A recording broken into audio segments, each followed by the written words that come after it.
de mucha alegría. Tenemos a la doctora Lida Amparo Rengifo. Ella es médica de la Universidad Tecnológica de Pereira, es pediatra con fellow en hematología pediátrica de la Universidad de Buenos Aires, del Hospital Pediátrico Pedro T. Elizalde. Es profesora de pregrado y de posgrado de hemato-oncología y de pediatría del Instituto Nacional de Cancerología ya hace 20 años. Es profesora asociada a la Universidad del Rosario y pues es la hemato-oncóloga pediátrica de la Fundación Cardioinfantil. Entonces, buenas tardes, doctora, y muchas gracias por acompañarnos el día de hoy. Doctora, muchas gracias por su compañía. Encantada de poderlos acompañar y esperemos que sea de mucha utilidad todos los conocimientos que van a ir integrando para que lleguen a las instancias clínicas cada vez mejor preparados. Entonces, sin más preámbulos, le damos la palabra a José Manuel y Lina y pues que lo disfruten de la mejor manera. Bueno, muchísimas gracias, Diego. Muchísimas gracias, Juan Sebastián. Es un honor para mí también poder presidir esta charla de interpretación del hemograma. Bueno, entremos en materia entonces. Para iniciar esta charla, me parece pertinente que nos hagamos la siguiente pregunta. ¿Qué es un cuadro hemático? Bueno, cuando hablamos de un cuadro hemático, hablamos del análisis cuantitativo y cualitativo de los componentes celulares de la sangre periférica. Estos componentes se dividen en las siguientes tres líneas. La primera, la línea roja, que compone el componente eritrocitario de la sangre del humano. La línea blanca, que serían los leucocitos. Y la línea plaquetaria, que, como bien lo dice su nombre, se compone de las plaquetas. El método por el cual se realiza un cuadro hemático se basa en el principio de la impedanciometría, que tiene como base el principio de Coulter, que se llamó así por Wallace Coulter, quien lo descubrió en 1960. El principio es el siguiente: cuando se tiene una célula de un tamaño determinado que pasa por un edificio con una corriente eléctrica específica, esta va a irrumpir en dicha corriente y va a mandar un impulso eléctrico de una amplitud, de una potencia específica, que va a ser concordante con el volumen o tamaño de la célula en cuestión. Gracias a esto podemos medir tanto el tamaño de la célula y sus particularidades como el número de células que estén pasando a través de dicho orificio. Y esta cuantificación de la masa celular se viene a mostrar en lo que llamamos un histograma, que es la gráfica que podemos apreciar inferior en la diapositiva. Como podemos ver, la mayoría de la masa eritrocitaria se aglomera alrededor del pico que podemos ver delimitado con el color rojo. Este es el principio por el cual se puede hacer la prueba que denominamos un hemograma. Listo. Entonces, ya para poder hablar los tipos de cuadro hemático, teniendo en cuenta todo lo que ya nos mencionó José, es importante tener en cuenta que desde el principio no hemos tenido el mismo cuadro hemático que nosotros conocemos en estos momentos. Al principio comenzamos con un cuadro hemático en el cual todos los valores eran manuales. Tanto el eritrograma como el recuento total de leucocitos y el recuento diferencial del mismo eran completamente manuales. Esto generaba que los otros índices, por lo menos los índices eritrocitarios, se midieran por medio de cálculos. Siguiendo con esto, pudimos, como tal la tecnología, se pudo implementar también el uso de plaquetas y la posibilidad de generar un recuento de plaquetas manual. Ya con los histogramas, como los vimos previamente, se pudo aumentar como tal los índices eritrocitarios. Entre estos tenemos el ancho de distribución eritrocitaria. Gracias al histograma pudimos empezar a medirlo. Asimismo, con todo lo que son los dispersogramas, se pudieron empezar a medir los recuentos total y diferencial de leucocitos de una manera mucho más precisa. Y con el modelo semiautomático se pudieron medir las plaquetas y la morfología de las mismas de una manera más precisa.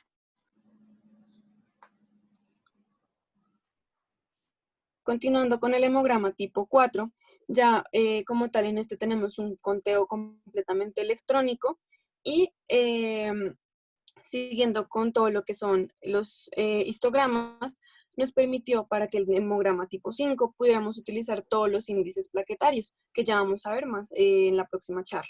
Y por último, en el hemograma tipo 6 tenemos como tal todos los índices automatizados y tenemos también la adición de los reticulocitos. Bueno, ya sabiendo esto acerca del hemograma y sus tecnicidades, vamos a empezar a desglosar los diferentes parámetros que vamos a ver en el paraclínico. Quisiéramos empezar por el conteo de Matías, que se define como la cantidad de glóbulos rojos circulantes en sangre periférica por unidad de volumen. En el paciente adulto, considerando esto, el conteo normal es aproximadamente de 4 a 5.6 millones de células por microlitro en el hombre y 3.8 a 5.2 en la mujer. Quisimos empezar por este, ya que este es un parámetro que muchas veces se pasa por alto en el momento de interpretar clínicamente un cuadro hemático. Sin embargo, es necesario resaltar que este parámetro puede tener utilidad y nos puede dar claves diagnósticas muy importantes para determinadas condiciones. Ejemplo de las cuales, por ejemplo, son las talasemias, un tipo de hemoglobinopatía que compromete alguna de las cadenas de globina que se tiene en el eritrocito, sea cadena alfa o cadena beta de forma común. En este caso, podríamos observar un conteo de Matías elevado, una llamada eritrocitosis, mientras la hemoglobina se mantiene o normal o baja y se tiene una microcitosis. Entonces es importante considerar esto para enfocar este tipo de condiciones. Sin embargo, uno de los valores más importantes cuando se habla de la prueba es la cantidad de hemoglobina, que como todos sabemos es la proteína encargada del transporte de oxígeno en la sangre alrededor del cuerpo humano. El valor de hemoglobina, entonces, es una medición cuantitativa de la cantidad de esta proteína contenida al interior de los eritrocitos en sangre periférica, que nosotros vamos a medir en gramos por decilitros. Acá es necesario hacer una salvedad muy importante, y es que la cantidad de hemoglobina, los valores normales de esta, van a ser ampliamente variables. Entonces, si nos referimos a las tablas que podemos ver en la parte derecha de la diapositiva, la primera de las cuales fue, publicada en Medellín, la segunda en Estados Unidos en la Clínica Mayo y la tercera en Buenos Aires, Argentina, podemos ver que aunque se evalúe el mismo parámetro, siendo la cantidad de hemoglobina en hombres contra mujeres, podemos observar ligeras variaciones en lo que se consideraría un rango normal. Por ende, se insta a los laboratorios que ajusten sus rangos de referencia dependiendo de la población a la cual estén tratando. Sin embargo, un descenso por debajo del mínimo valor aceptable, que digamos que en el adulto podemos considerar 12 gramos de hemoglobina como un buen punto de corte, se le consideraría anemia. Y un aumento por encima del valor máximo aceptable es poligloburia, que podría ser 16-18 dependiendo si es hombre o mujer. Y hablando de la diferencia que hay entre sexos, es importante considerar ciertos factores cuando uno va a interpretar un cuadro hemático de un adulto, de una persona ya desarrollada. Volvamos a referirnos a las tablas que vemos en la derecha. El sexo es uno de los más importantes a tener en cuenta, gracias a que, como podemos ver, la mujer tiende a tener unas concentraciones de hemoglobina más reducidas a comparación del hombre. Esto se debe a varios factores, el más importante siendo la menstruación. Gracias a que es un sangrado periódico, se pierde una parte de la masa eritrocitaria, lo cual repercute en un bajón en la concentración de hemoglobina, en la cantidad de hemoglobina. Por ende, este parámetro van a considerar valores desde 14 más o menos 2 en la mujer y 16 más o menos 2 para el hombre si seguimos la referencia argentina. El embarazo también es una condición supremamente importante a considerar, gracias a que en este proceso de la vida humana se da un fenómeno de hemodilución. Por ende, cuando uno vea un cuadro hemático en un paciente embarazada, se deben considerar valores ligeramente más bajos como punto de corte para diagnosticar una anemia, más o menos a 11 gramos o 11.5 gramos por decilitro, dependiendo de la bibliografía. En esta siguiente diapositiva queríamos ilustrar los otros dos condiciones que nos parecieron relevantes. A la izquierda podemos ver una comparación de pacientes americanos con ascendencia anglosajona versus pacientes con ascendencia africana. Como podemos ver, el americano blanco caucásico promedio tiene una cantidad de hemoglobina, un conteo de eritrocitos más alto que el paciente afrodescendiente. Es importante considerar este parámetro cuando uno se enfrente a la interpretación del hemograma en las diferentes razas. Y a la derecha tenemos una gráfica que nos representa la concentración de hemoglobina en el paciente respecto a la altitud en la cual éste se encuentre. Como podemos ver, entre más altitud está el sitio donde está el paciente, empieza a incrementar la concentración de hemoglobina promedio que se tiene, hasta llegar en los 5.000 metros sobre el nivel del mar, una concentración aproximadamente de 18.5 a 19, que sería supremamente elevado a nivel del mar. Este es especialmente importante en nuestro contexto, ya que gracias a que Bogotá está a 2.700 metros sobre el nivel del mar, los valores que podamos encontrar van a ser ligeramente más elevados que los que podríamos encontrar, por ejemplo, en la costa. Listo. Entonces, es importante recalcar que la hemoglobina está compuesta por 4 cadenas de hemoglobina y esto, como tal, siempre va cambiando. Entonces, desde el periodo embrionario vamos a tener toda la producción de eritropoyesis va a ser en lo que es el saco vitelino. Ahí vamos a tener como tal la producción de las hemoglobinas Gauer tipo 1, Gauer tipo 2 y Portland. Estas se componen la Gauer tipo 1 por 2 cadenas Z, 2 cadenas épsilon, la Gauer tipo 2 por 2 cadenas alfa y 2 cadenas épsilon, y la Portland por 2 cadenas Z y 2 cadenas gamma. Como tal, durante el periodo embrionario vamos a tener estas tres, pero apenas se hace ese cambio en el cual la eritropoyesis va a empezar a ser por el hígado en vez de por el saco vitelino, se ha evidenciado que empieza a aumentar como tal la producción de las cadenas alfa y de las cadenas gamma, generando así que la producción de las cadenas Z y de las cadenas épsilon se disminuya. Como podemos ver, esto va a generar pues como tal la hemoglobina fetal, la cual se compone por 2 cadenas alfa y 2 cadenas gamma. Esta va a seguir en aumento y va a seguir más o menos en unas mismas concentraciones hasta el momento del nacimiento, como podemos ver en esa línea que está rosada en la mitad de la segunda gráfica, la gráfica de la derecha.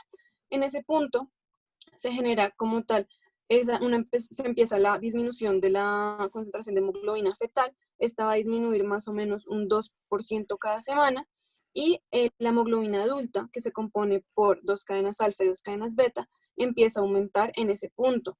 De ahí vamos a tener como tal un descenso progresivo de la hemoglobina fetal y un aumento progresivo de la hemoglobina del adulto hasta un punto de inflexión, como vemos aquí en la gráfica, señalado por la flechita rosada, que más o menos hacia los 2 a 3 meses tenemos ese punto de mayor inflexión, el cual, como vamos a ver en la siguiente diapositiva con la tabla de valores pediátricos, va a concordar exactamente con el punto en el cual fisiológicamente los valores de hemoglobina de los niños van a estar disminuidos, pero esto va a ser un cambio completamente fisiológico.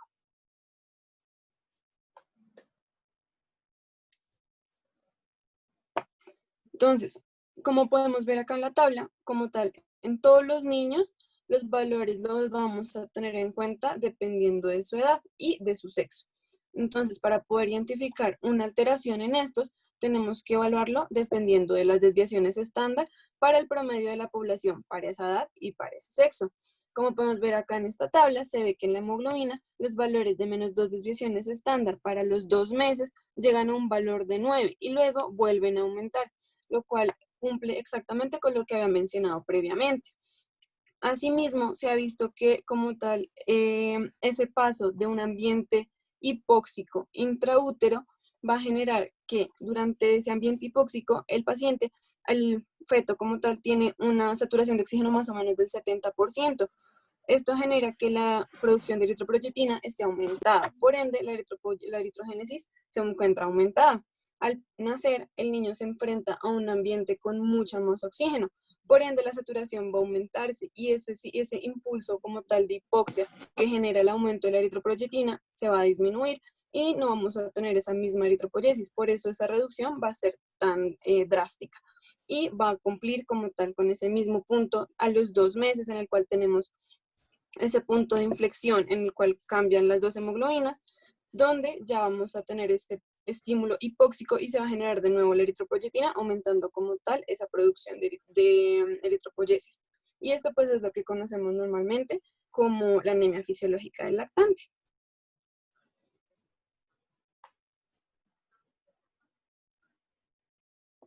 En cuanto al hematocrito, es importante entender que el hematocrito es como tal el volumen ocupado por todos los glóbulos rojos en relación con el volumen total de la sangre. Entonces, como vemos en las imágenes aquí de la izquierda, podemos ver que en la sangre normal tenemos todo lo que es el hematocrito, que es la parte roja de abajo después de un centrifugado de la sangre. Tenemos el leucocrito, que es la parte de la mitad, y por encima tenemos todo el plasma. Entonces, aquí como vemos en la mitad, al ver esa disminución del hematocrito, podemos ver como se comportaría en una anemia, y en la última imagen se puede ver cómo se comportaría una policitemia. Pero como este valor depende del volumen de sangre, podemos tener en cuenta que en pacientes en los cuales tenemos alteración de este volumen, vamos a tener alteración de este mismo valor. Entonces, en pacientes, por ejemplo, en las embarazadas, donde fisiológicamente tenemos un estado de hemodilución, vamos a tener un valor de hematocrito disminuido, pero eso no significa que el paciente esté con anemia. Asimismo, en pacientes que estén deshidratados, el hematocrito se va a ver como un valor elevado, pero eso no significa que el paciente tenga policitemia. Por eso son cuadros, son como tal valores que también tenemos que relacionar con el cuadro clínico del paciente. Como podemos ver aquí en el segundo cuadrito, podemos ver más o menos cómo se puede hacer el cálculo del hematocrito, tanto con recuento de eritrocitos por volumen corpuscular medio dividido en 10, como un cálculo que se hace un poquito más en la clínica con la hemoglobina por 3. Y les dejo aquí una tablita donde tenemos todos los valores de referencia, tener en cuenta que en los niños igual va a ser por desviación estándar, pero en los adultos podemos ver que en las mujeres mayores de 15 años va a ser normal de 38 a 48 y en los hombres mayores de 15 de 40 a 54.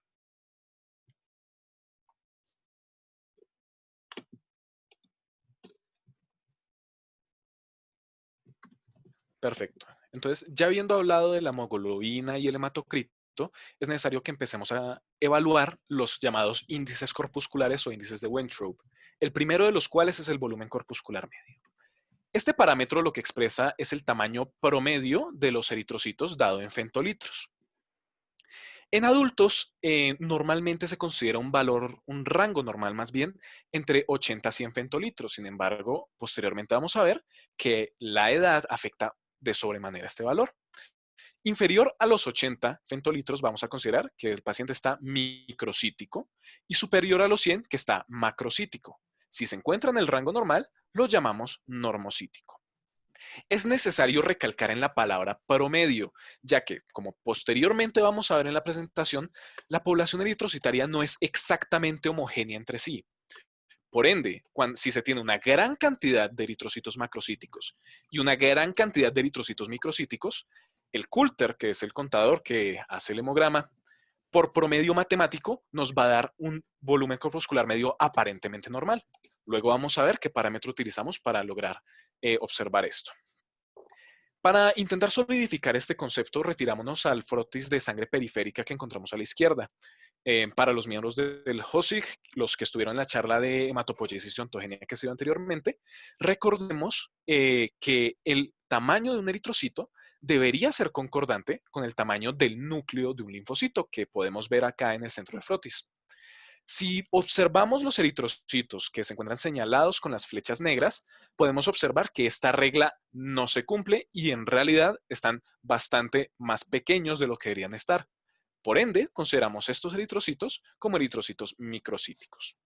Sin embargo, es necesario hacer la salvedad que puede haber microcitosis y macrocitosis sin necesariamente tener anemia, y se presentan varias condiciones. En primer lugar, respecto a la microcitosis, podemos hablar de una talasemia menor o mínima, donde se tienen valores supremamente microcíticos en algunos casos, pero que contrastan con la hemoglobina del paciente, que podría encontrarse normal tendiendo hacia el límite inferior o muy ligeramente reducida. Respecto a la macrocitosis, podemos hablar, por ejemplo, del alcoholismo, que es la causa más común en el adulto de macrocitosis sin anemia, así como, por ejemplo, lo que se da en el hipotiroidismo.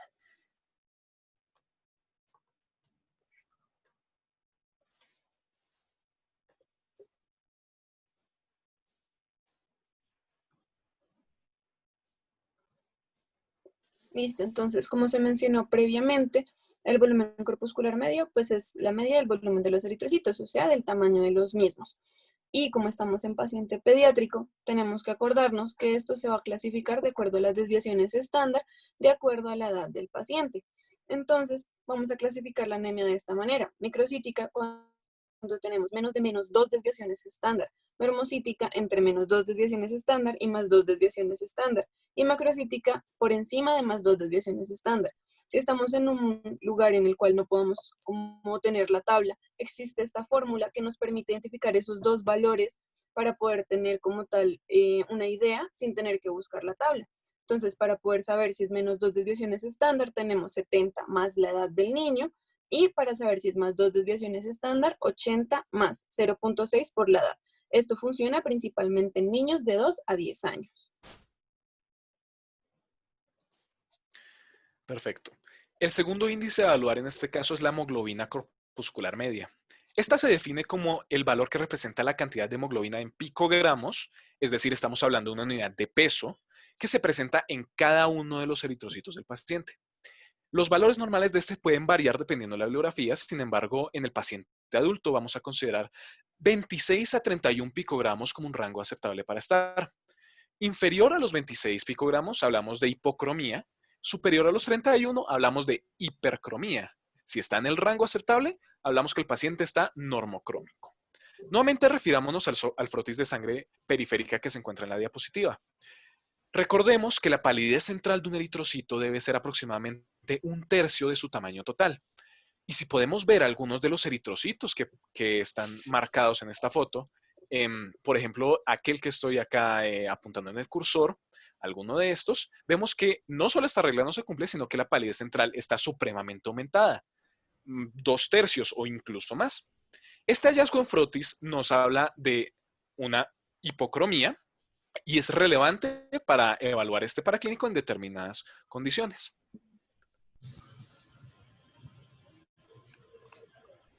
Listo, entonces continuando con el siguiente parámetro, que es la concentración de hemoglobina corpuscular media.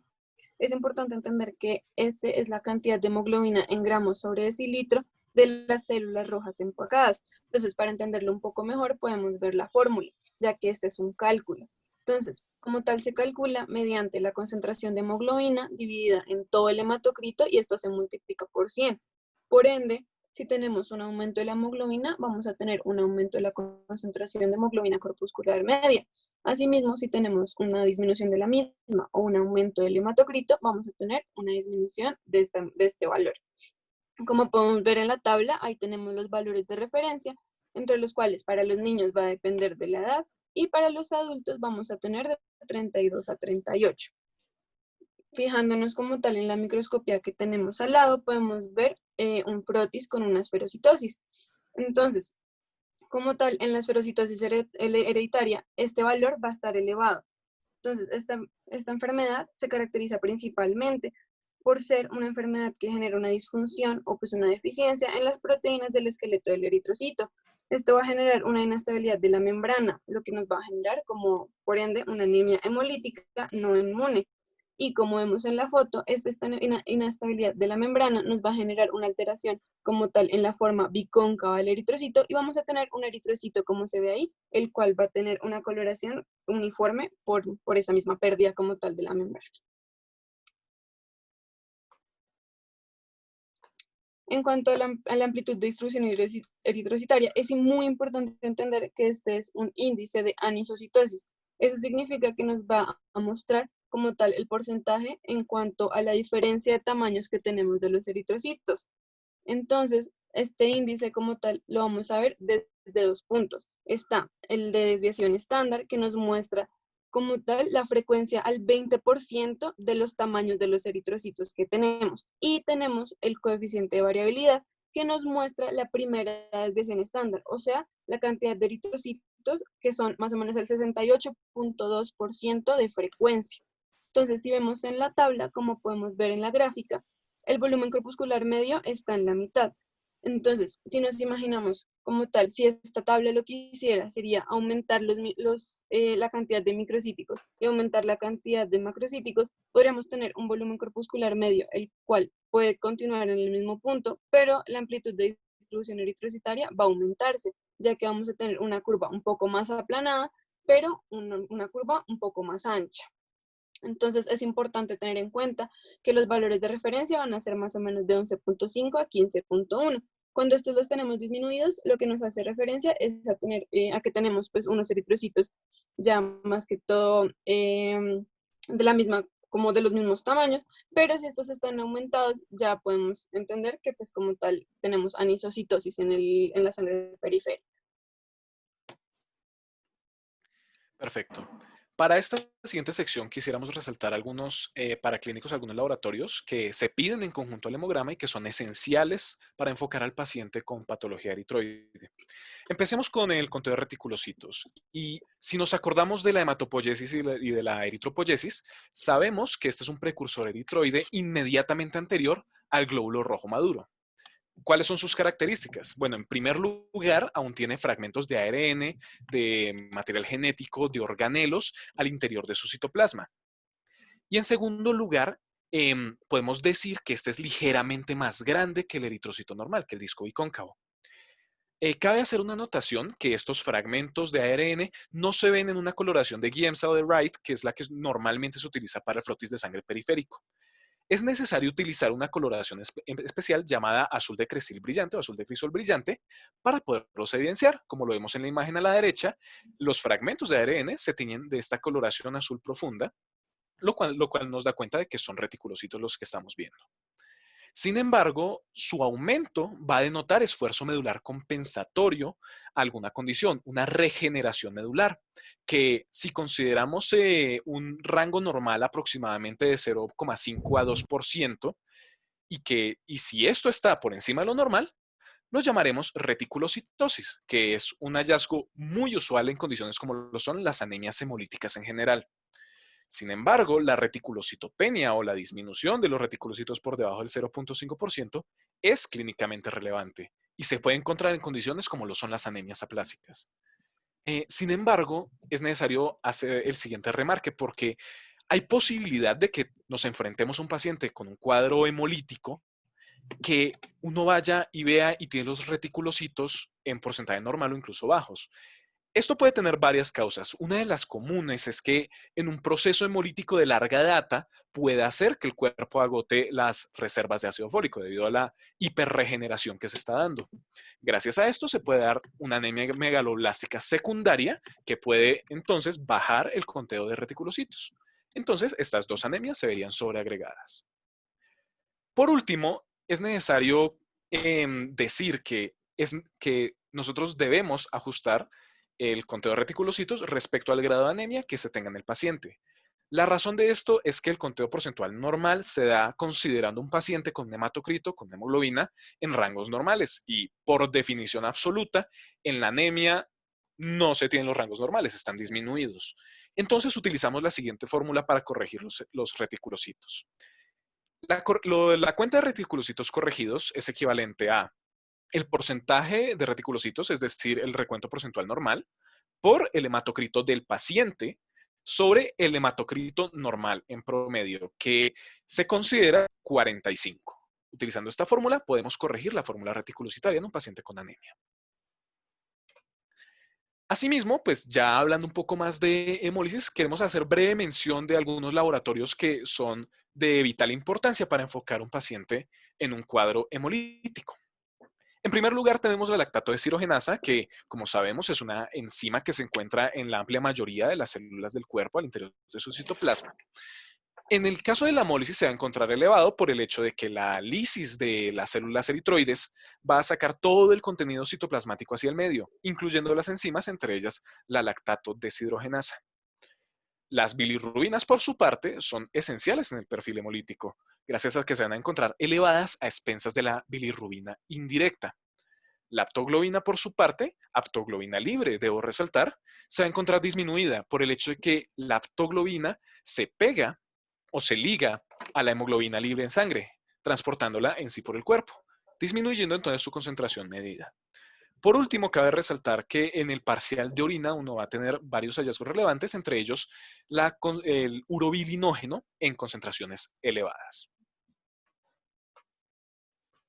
Y ya por último, en cuanto al perfil de hemólisis, tenemos la prueba de Coombs, entonces también conocida como tal como prueba de antiglobulinas. ¿En qué consiste? La prueba de Coombs tenemos dos tipos, una directa y una indirecta. La indirecta lo que nos busca es identificar el anticuerpo como tal en el suero, anticuerpos que se pegan específicamente al eritrocito.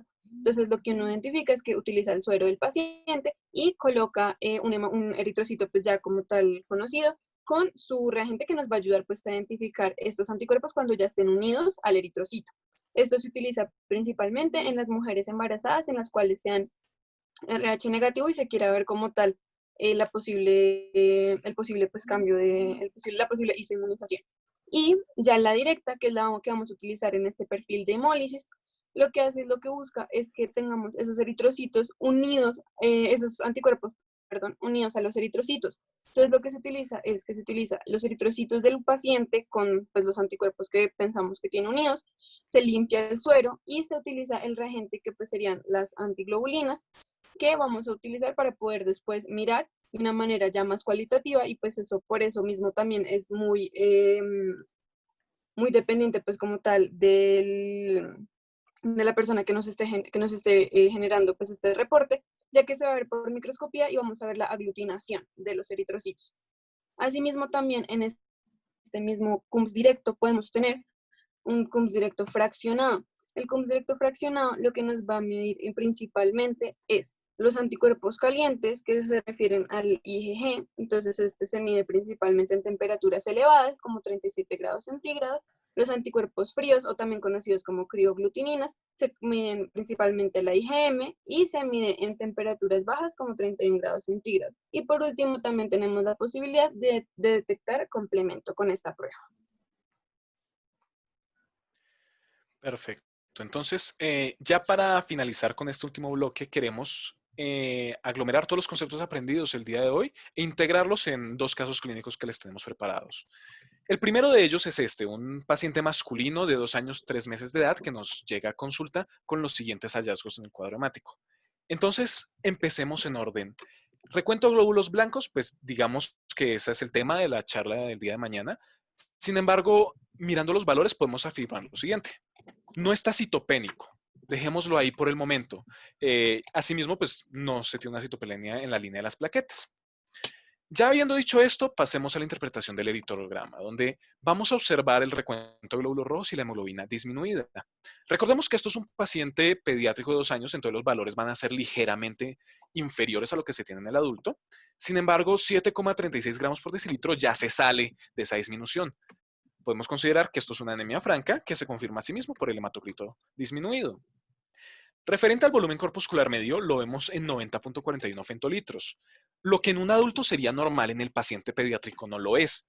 En este caso, gracias a la edad del paciente, si recordamos las fórmulas y las técnicas para sacar el volumen corpuscular medio según edad, vemos que este paciente está macrocítico.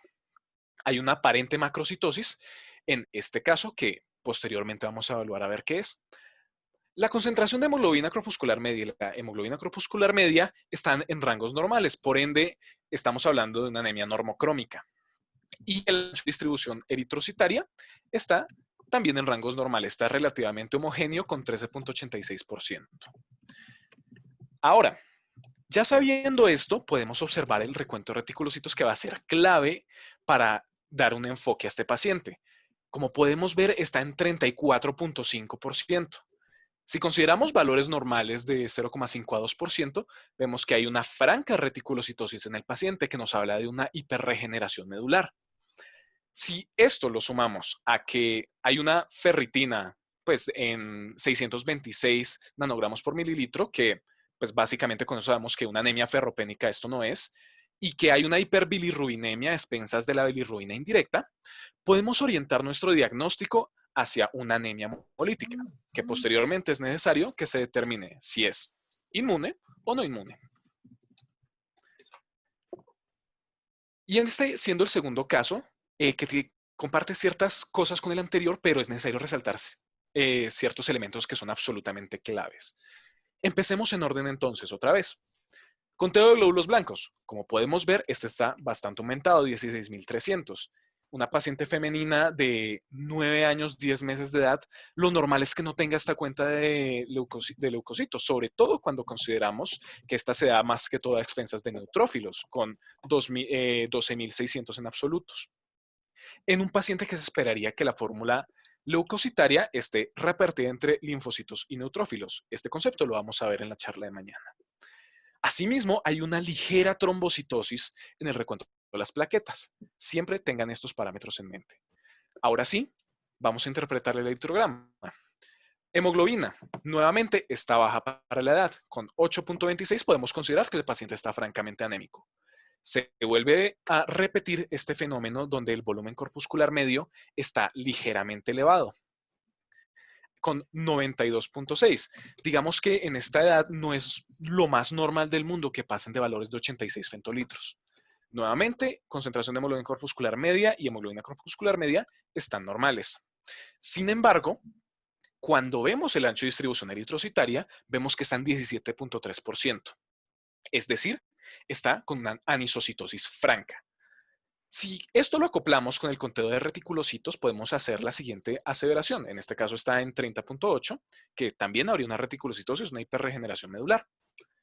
Si el reticulocito tiene un mayor tamaño que el glóbulo rojo promedio y hay una gran cantidad de ellos, entonces el valor del volumen corpuscular medio puede afectarse. Y en este tipo de anemias puede mostrarse más bien como una macrocitosis. Este es el caso de este paciente y del anterior paciente que vimos que también tenía valores de volumen corpuscular medio elevados. Específicamente acá podemos ver, además de las alteraciones en la línea blanca, que la velocidad de eritrosedimentación está aumentada, que la proteína C reactiva está aumentada, que la lactato deshidrogenasa, que es un marcador de, digamos, de lisis de las células, está supremamente aumentada, y que también hay una hiperbilirrubinemia indirecta, con concentraciones más altas que en el anterior paciente. Nuevamente, podemos intentar enfocar esto a una anemia hemolítica, que es necesario evaluar si es inmune o no inmune. Sin embargo, la gran diferencia de este caso con el anterior es que acá se nos habla de un proceso mucho más agudo, mucho más severo, que digamos que hay más manifestaciones en más de una línea, a diferencia del anterior.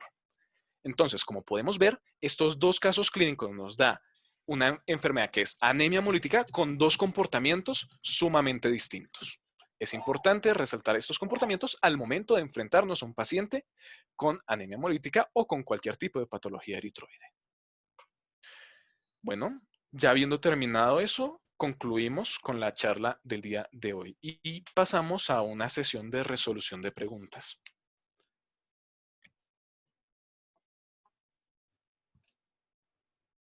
Entonces, si gustan las personas que tengan dudas, porfa, levanten la mano para hacerlo de manera organizada. Yo les doy la palabra y pues tenemos la compañía de la doctora para las preguntas. Entonces tenemos a Natalia Vaca. Voy a darte, listo, puedes hablar. Hola, mi pregunta es que si pueden existir alteraciones de los hematíes, ya sea en tamaño o funcionalidad, que no determinen una patología. Es decir, que digamos que estas alteraciones no impliquen que la persona esté enferma. Bueno, sí, hay algunas morfologías que pueden tener ligeramente más pequeños. Recuerdo cuando José les explicó, decía que hay que tener consideraciones con respecto a la raza para que tengan, por ejemplo, tamaños más pequeños. Ya alteraciones estructurales del glóbulo rojo, o sea, que tú los veas crenados o que los veas esferocíticos o que veas una alteración estructural del disco bicóncavo, ya ese parámetro no es normal. Entonces, acarrea una patología, pero en ocasiones, en términos de tamaño, sí puede llegar a haber unos que sean más pequeños y unos que sean más grandecitos, sin que esto implique una patología constitucional. Muchas gracias.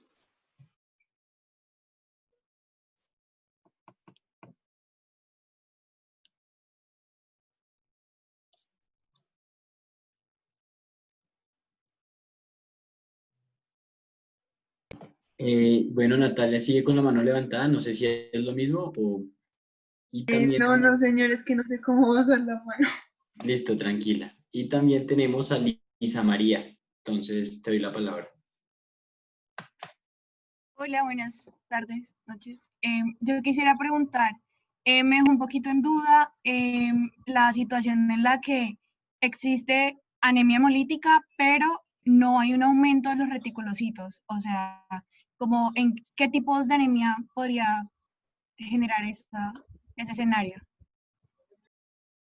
Yo creo que, bueno, esa es una muy buena pregunta, porque uno de los parámetros que te dice que estás ante una anemia hemolítica es tener la reticulocitosis, ¿cierto? Entonces, ¿cómo tengo una anemia hemolítica y tengo una reticulocitopenia? Ese es el compromiso generado por un freno medular. Cuando tú tienes una anemia hemolítica, tienes un aumento en la producción medular. Tienes que tener una hematopoiesis aumentada de la serie eritroide en la médula ósea que permita que compense en sangre periférica, o sea, que aumente la salida de glóbulos rojos a la sangre periférica y por eso se ven como reticulocitos. Pero si tú tienes un paciente con una anemia hemolítica y sufre una infección generalmente de tipo viral, generalmente de un retrovirus, de los que se anclan al ADN y produce un freno medular, tú ves la caída de los reticulocitos. Eso era muy importante que lo mencionaran porque con un paciente, si un paciente te llega por urgencias ya conocido como un paciente que tiene una anemia hemolítica y además de eso, tú le tomas, entonces llega con una crisis hemolizando francamente, o sea, tú lo ves o ha hecho los escalofríos o no los ha hecho, tiene fiebre, porque generalmente la liberación, la ruptura aguda de los glóbulos rojos hace una liberación de pirógenos y producen fiebre. En los casos hemolíticos muy severos se pueden acompañar de ciertos grados de fiebre. Entonces, viene con todo el cuadro hemolítico, está ictérico y tú le tomas un conteo y ves que los reticulocitos están bajos. Tú tienes que buscar inmediatamente si esa fiebre que tú estás viendo está en relación directa solamente al fenómeno hemolítico o tú estás ante una infección viral. Hay infecciones virales en los niños que pasan desapercibidas porque se toman como que son muy normalitas que les dé. Esa es la herpangina o aquella infección que les da a los niños en la boca que se les llena como de bombitas y es muy dolorosa, que está en relación con el virus herpes. Esa, un herpes zóster, una varicela, un citomegalovirus, una infección de Epstein-Barr, cualquiera de esas infecciones en un niño que tiene una anemia hemolítica puede generarle un freno medular que lo lleve rápidamente a una anemia severa sin posibilidad de compensación. Eso es muy importante. Y lo otro es lo que José les mencionó, que este es un paciente que no conocemos y así me llegó una niñita que no conocía, llega y de pronto llega muy anémica, sin reticulocitosis, muy pálida y muy deteriorada, y lo poco que se veía era macrocítico. Esa niña ya tenía como unos 2 o 3 añitos y nunca había tenido suplencia de fólico, ella vino hemolizando mucho tiempo, ella era una doble heterocigota. ¿Eso qué significa? Tenía una hemoglobina S heredada del padre y un rasgo talasémico heredado de la madre. Era una doble heterocigota que hemolizaba, que tenía poca producción y que nunca había recibido ácido fólico. Entonces estábamos enfrentando una anemia hemolítica con una deficiencia de folatos que cuando la anemia megaloblástica por deficiencia de folato es una anemia arregenerativa.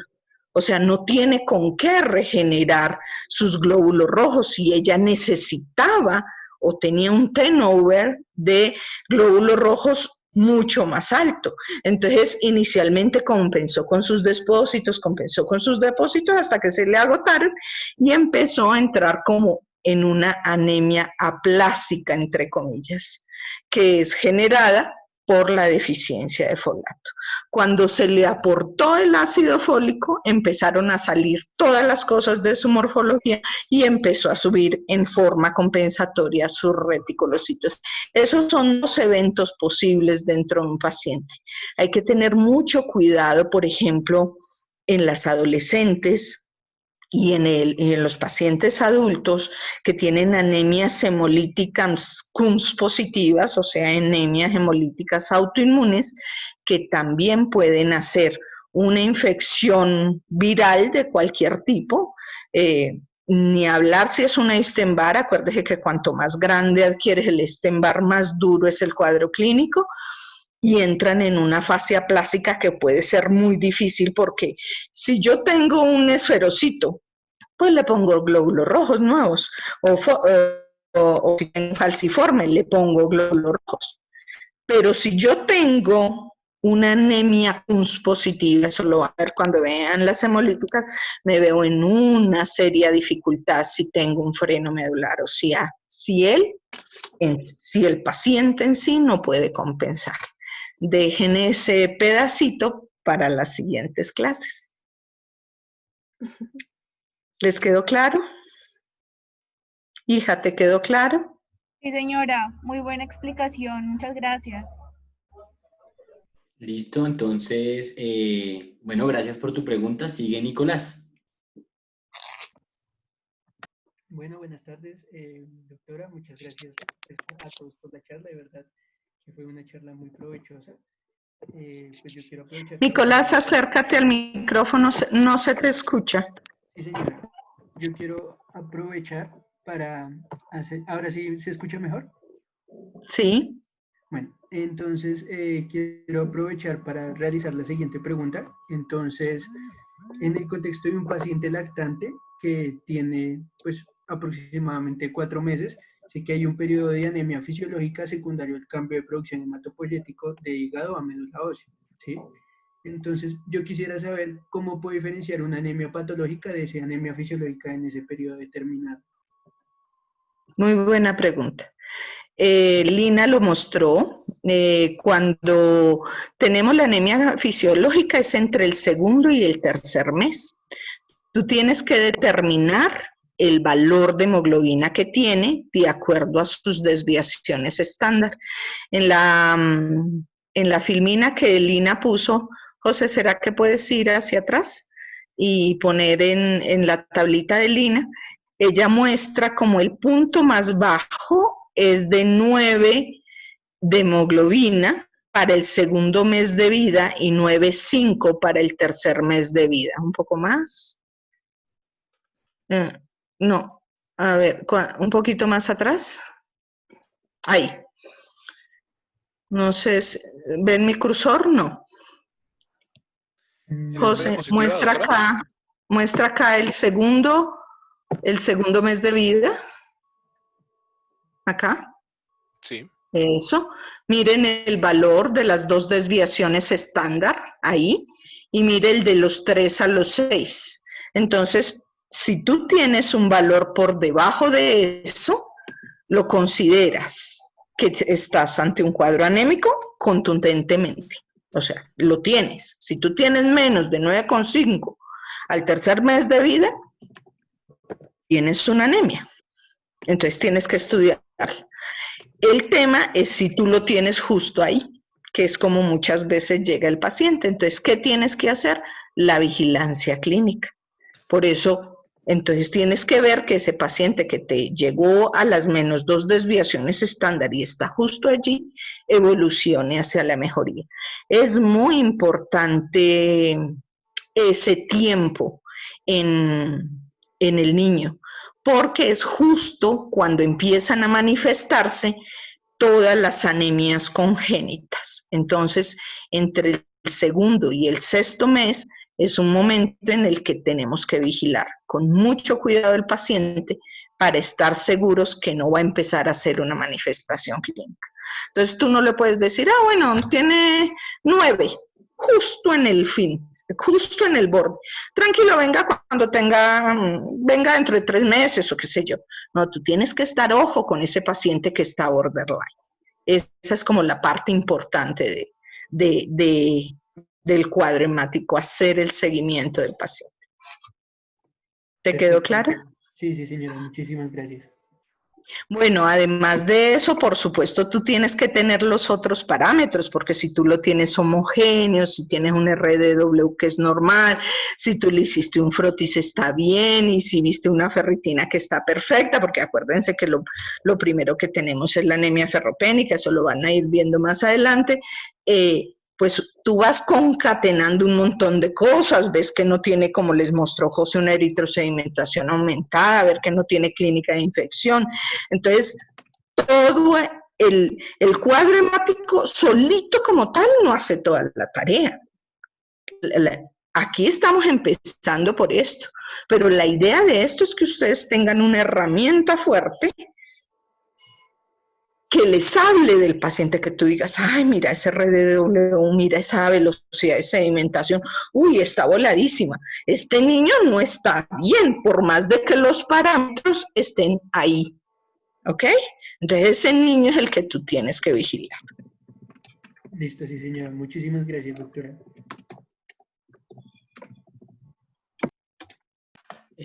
Bueno, pues estamos atentos a más preguntas. Mientras tanto, para los miembros del grupo de interés de pediatría, les tenemos un mensaje sobre la asistencia.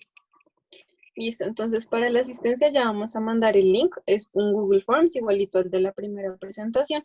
Y tienen que responder teniendo en cuenta 2 preguntas. Entonces la primera son 2 palabras. La primera va a ser hematíes y la segunda va a ser koala, que es el koala que aparece ahí en la última diapositiva. ¿Listo? Listo, entonces ya les mandamos el link. Y bueno, José Álvarez, tienes la palabra. Sí, hola, buenas tardes. En primer lugar, quería como agradecerles por la charla a ambos grupos de interés. La verdad, pues me pareció como muy completa y también quería agradecerle a la doctora Lía por tomarse el tiempo de acompañarnos. Mi pregunta es, ¿qué factores me pueden llevar a una policitemia y qué implicaciones fisiológicas se pueden traer con esto en un paciente? José. Sí, doctora.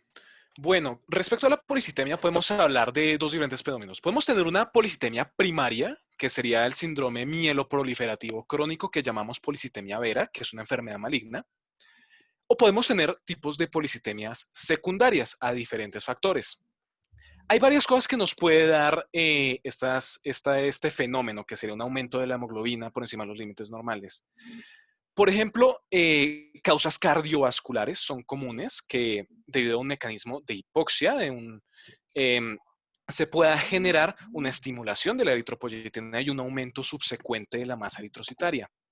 Asimismo, condiciones respiratorias, como por ejemplo el EPOC en el adulto, nos puede precipitar bajo este mismo mecanismo que se haya un aumento de los eritrocitos. Podemos resaltar también lo que llamamos hemoglobinas de alta afinidad. José, te hago una pregunta. ¿Tú eres del grupo de hemato-oncología, del de pediatría, o estás acá por el link? No, la verdad, pues me interesó la charla y simplemente como que asistí. Ah, listo, excelente, perfecto. Para que entiendas este concepto, te explico lo siguiente. En la hemoglobina del paciente, del humano en general, el hierro está en estado ferroso. Este estado ferroso permite que haya una correcta liberación de oxígeno hacia los tejidos, así pues, valga la redundancia, oxigenándolos de forma óptima. En hemoglobinas de alta afinidad, como lo es, por ejemplo, la metahemoglobinemia, la metahemoglobina, se cambia este estado de ferroso a férrico, haciendo que el enlace que haya con el oxígeno sea mucho, mucho más fuerte. Esto significa que no va a poder oxigenar los tejidos, que subsecuentemente el cuerpo va a censar hipoxia y que eso va a significar un aumento de la masa eritrocitaria. Ya para, pues digamos, como concentraciones más altas de hemoglobina, lo que nos esperaría, recordemos las variaciones que se tienen en la hemoglobina dependiendo de la raza, de la altura, que es supremamente importante, como pudimos ver en una de las diapositivas anteriores. Déjame acá, la pongo. Como podemos ver en esta diapositiva, cuando uno alcanza los 5.000 metros de altura, uno puede inclusive llegar a ver valores como 18,5, 19 de hemoglobina, que a nivel del mar eso estaría muy por encima de lo normal. Esto podría ser, por ejemplo, una causa más adaptativa de una concentración de hemoglobina elevada. Perfecto. José, hay una cosa que es muy importante que digamos y mencionaste el síndrome mieloproliferativo, que es la policitemia rubra vera, que produce un aumento de la masa eritroide como un síndrome mieloproliferativo crónico. La policitemia rubra era en otro tiempo muy exclusiva de el adulto. Y ahora recientemente estamos empezando a ver algunos casos en adolescentes. O sea, si yo tengo un aumento de la hemoglobina muy importante en un adolescente, por supuesto tengo que primero, cuando es un niño, siempre debo estudiar lo secundario. Y si ya descarto todo lo secundario, tengo que pensar en el adolescente la posibilidad de que se trate un mieloproliferativo crónico. Todos los síndromes mieloproliferativos crónicos pueden cursar con una citocitosis, o sea, un aumento de cualquier masa, de cualquier recuento, de cualquier línea, o sea, glóbulos blancos, plaquetas o rojos, cualquiera. Puede debutar aumentando otra serie que no sea la de su propio compromiso. ¿Eso qué quiere decir? Que una policitemia rubra puede estar en relación no con el diagnóstico de una policitemia vera, sino con el diagnóstico de, por ejemplo, una leucemia mieloide crónica. Más adelante van a ir entendiendo un poquito eso, pero me han parecido muy buenas las preguntas, por eso me tomo el tiempo de que tengan un detalle adicional para que lo vayan teniendo ahí en mente. Pero en todo paciente, incluso en el adulto, primero descartamos las causas secundarias de las que José le habló y después vamos a los mieloproliferativos. ¿Listo?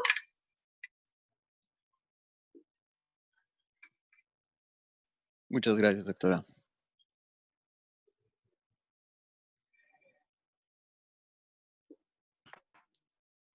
Bueno, pues estamos igual a la expectativa. Si hay más preguntas, esperaremos, y yo creo que unos 2 minuticos más. De nuevo agradecer a la doctora Lida. Muchas gracias por tu compañía. En verdad para nosotros es muy gratificante contar con usted en todo esto que estamos desarrollando y pues en esta charla aún más. Por aquí voy a estar muchas veces, siempre que pueda. Listo. Bueno, mientras tanto, como a modo de publicidad, desde el IMIC nos dicen que ahorita en un rato van a tener una revisión de fisiología y que es abierta al público también, entonces, para los interesados.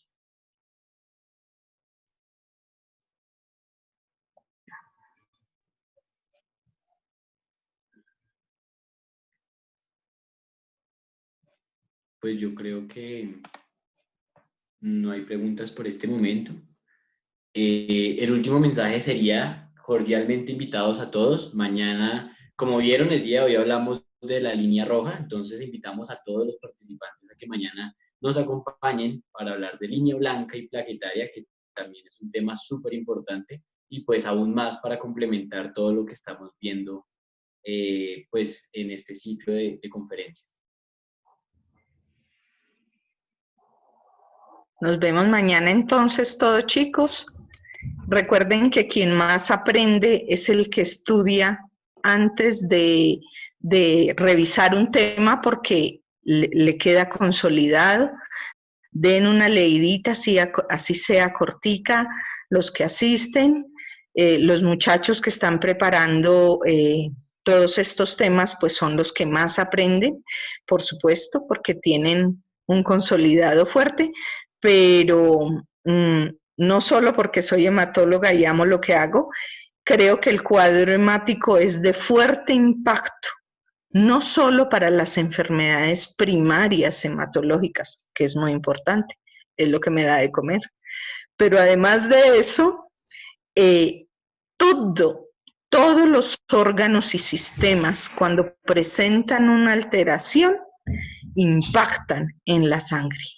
Y eso es muy importante. Entonces a uno el cuadro hemático le tiene que conversar y le permite acercarse a la aproximación diagnóstica de todas las patologías. ¿Ok? Entonces no se pierdan mañana lo que les falta. Bueno, de parte Lina y de parte mía, pues fue un honor haber dado esta charla el día de hoy. Como ya lo dijeron, supremamente invitados a la del día de mañana. Muchísimas gracias a todos por la asistencia, realmente los honra de sobremanera. Y perfecto, y nada más para dar un pequeño aviso parroquial, que el link del Zoom se cierra en aproximadamente 10 minutos. Pues nada, bueno, muchas gracias a todos, de verdad. Entonces nos vemos mañana. Que estén bien, buena noche. Gracias. Muy buenas Hasta noches a todos. luego.